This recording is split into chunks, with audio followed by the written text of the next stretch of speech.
time that he physically hit you? Yes. Please tell the jury about it. It was it's seemingly so stupid, so insignificant. I will never forget it. It changed my life. I was sitting on the couch and we were talking. We were having a normal conversation, there was no fighting, no argument, nothing. And he was drinking, and I didn't realize at the time, but I think he was using cocaine because it was like there was a jar of cocaine out on the table. I realize that sounds weird, but it was like an actual vintage jar of it. But I didn't see him use it at the time, so I didn't really factor that in. I just, he's drinking and we're talking, and there's music playing, and he's smoking cigarettes, and we're sitting next to each other on the couch. And I asked him about the tattoo he has on his arm. And to me, it just looked like black marks. I didn't know what it said. It just looked like muddled, faded tattoo that was hard to read. And I said, what does it say? And he said it says wino. It says wino. And I didn't see that. I thought he was joking because it didn't look like it said that at all. And I laughed. It was that simple. I just laughed because I thought he was joking. And slapped me across the face. And I laughed.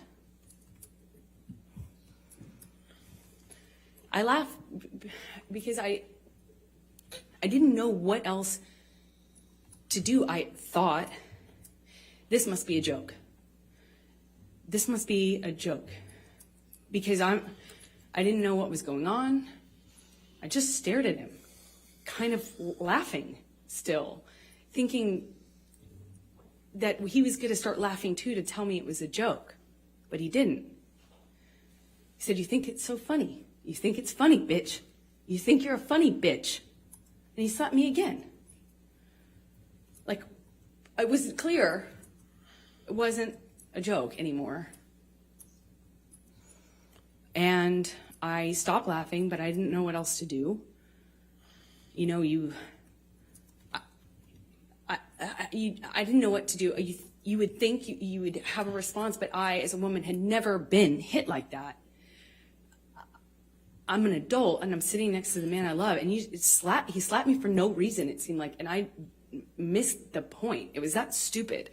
Second slap, I know he's not kidding, but I don't know what else to say or do, so I just stared at him. I didn't say anything. I didn't react. I didn't move or freak out or defend myself or say, "What are you doing? You're crazy." I just stared at him because I didn't know what else to do. And he slaps me one more time. Hard. I lose my balance. At this point, we're sitting next to each other on the edge of the couch, or I was on the edge of the couch. And I'm all of a sudden realizing that the worst thing has just happened to me that could possibly happen to you. I realized that I wish so much he had said he was joking, because it didn't hurt. It didn't physically hurt me. I was just sitting there on this carpet, looking at the dirty carpet, wondering how I wound up on this carpet and why I never noticed that the carpet was so filthy before, and I just didn't know what else to do. I didn't know what to say. I didn't know how to react. I just sat there thinking, how much time do I have till I figure out what I need to do? Because, God, did he just hit me? No, I didn't want to leave him. I didn't want this to be the reality. I didn't want to have the man I was in love with. I know you don't come back from that. I'm not dumb. I know you can't hit a woman. You can't hit a man. You can't hit anyone. You can't just hit somebody because I knew it was wrong, and I knew that I had to leave him. And that's what broke my heart, because I didn't want to leave him.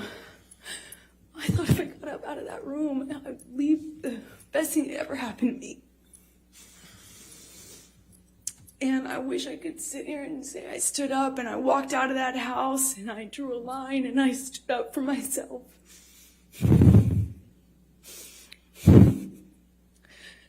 I was just looking at the dirty carpet trying to will myself to get up, to walk out of the door because I knew I needed to. And I really slowly, I stood up and I remember looking at him in the eye and just looking at him, frankly, because I didn't know what else to do. And before I know it, he starts crying. And, you know, like I had never seen an adult man cry. I didn't even really see my dad cry at my grandma's funeral. You know, it's weird. And he's crying. Tears, I mean, just falling out of his eyes. He gets down on his knees and he grabs my hands and he's touching my hands and he's saying to me, I will never do that again. I'm so sorry, baby. I put the fucker away. I thought I killed it and it's done. I thought I put the monster away and I've done it before. It's done. But on his knees. And I didn't have words. I didn't know what to say. I just remember thinking that it was just, he was crying. He seemed so sorry, but I knew I couldn't just forgive him because right? That means it will happen again, no? You know, like I've seen the health class videos, like everyone else. And I got up in my car. I walked to the car. I didn't say anything. I made a point to not say, oh, it's okay or anything like that. I just didn't say anything. I got up, I went to the car, I sat in my car, and I felt like I sat there forever. I didn't want to turn the key.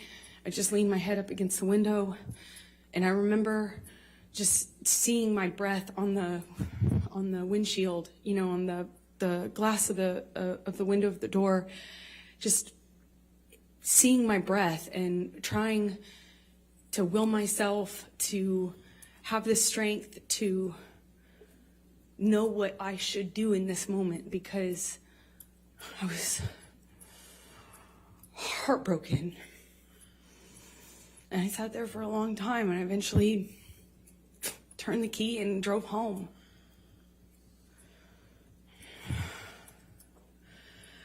And what did you do after that?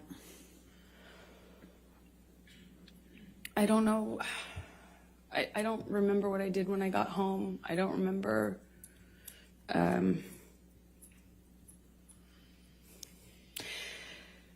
I went to my therapist.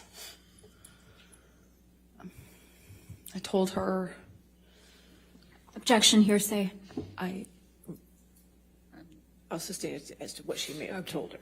I went home, and I a few days later started getting, I actually don't know how many days later, but I started getting calls and texts from Johnny,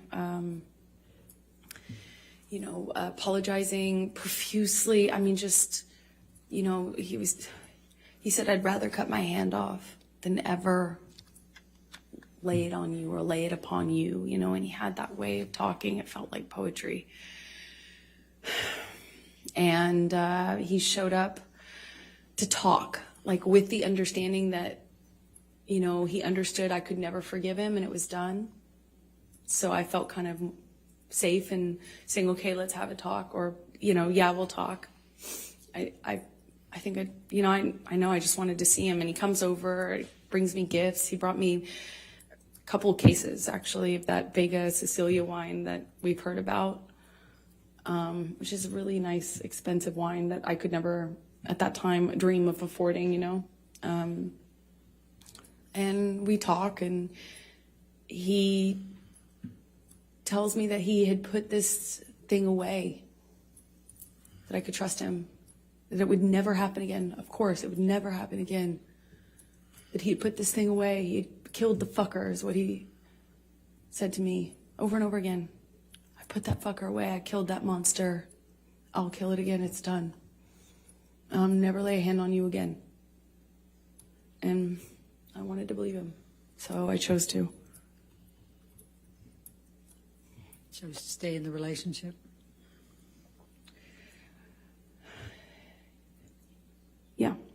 did. I believed it, but I believed it wouldn't. I believed that there was a line he wouldn't cross again, and that was it.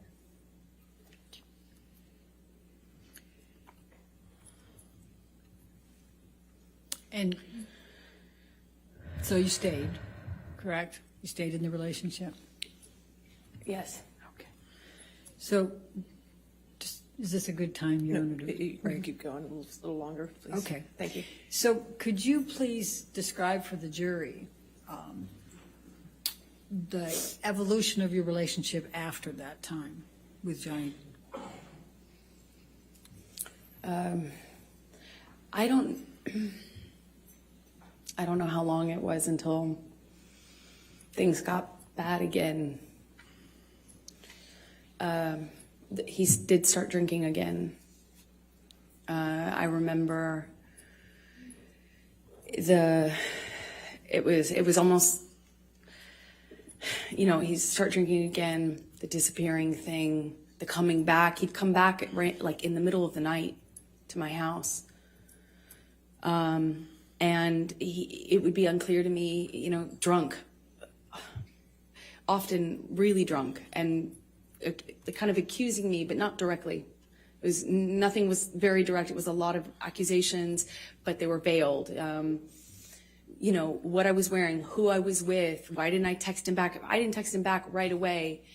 This was when I was at my place in Orange. Sometimes he would show up to catch me. Like that was a pretext for coming over. And by the time we were done talking, I would have thought I had convinced him that I loved him, that I only loved him, there was no one else, and then that we were back in an upswing and would go back to good, loving, like sick, romantic love, like kind, sweet, velvety love. And then it would be something I said, why did you say it that way? If I had to leave for an audition, I could guarantee that couldn't guarantee, but 2 of those in a row. And when I came back, he was angry at me, and I wouldn't necessarily know why. And then he started accusing me of things, probably like at first it was indirect and then it became really direct. Then the punching of the walls next to my head which is a constant at that time in 2012 when he was drinking. Eventually that became, him accusing me of cheating. I'd defend myself. I'd say, that's crazy. You're wrong. I would never, the normal things. And it would escalate to the point where he would push me or shove me down, and then I'd get back up. And this happened several times. That's why it's not more specific, I suppose. When I'd get back up, I'd look him in the eye. I made a point of getting up and looking him in the eye. It's my way of defending myself at that time. And I'd look at him, and he'd ask me if I wanted to go again, and shove me back down. Eventually, he just hit me. Remember, he hit me in the face when I denied having an affair with my ex-wife, my ex-partner at the time. And he said he had proof. I denied it. And I was walking out of the bedroom, slapped me across the face. I turned to look at him. And I said, Johnny, you hit me. You just hit me. I'm going to ask you, Michelle, can you bring up 1783, please? What number again, please? I'm sorry? What number? Defendants 1783? 1783, thank you.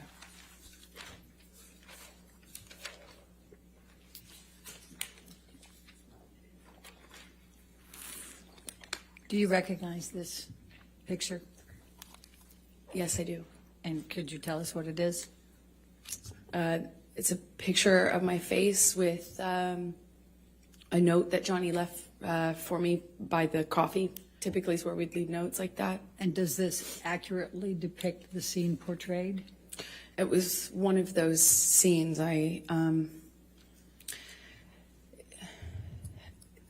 As embarrassing as it sounds now, I don't know which scene this came from. There was a lot. It escalated quickly, fast, and it became Amber, let me ask it a different way. Is this a picture of you? Is it an accurate picture of you? Yes. Your Honor, I'm going to move the admission of 1783. Your Honor, we have an objection. May we Okay, approach? sure.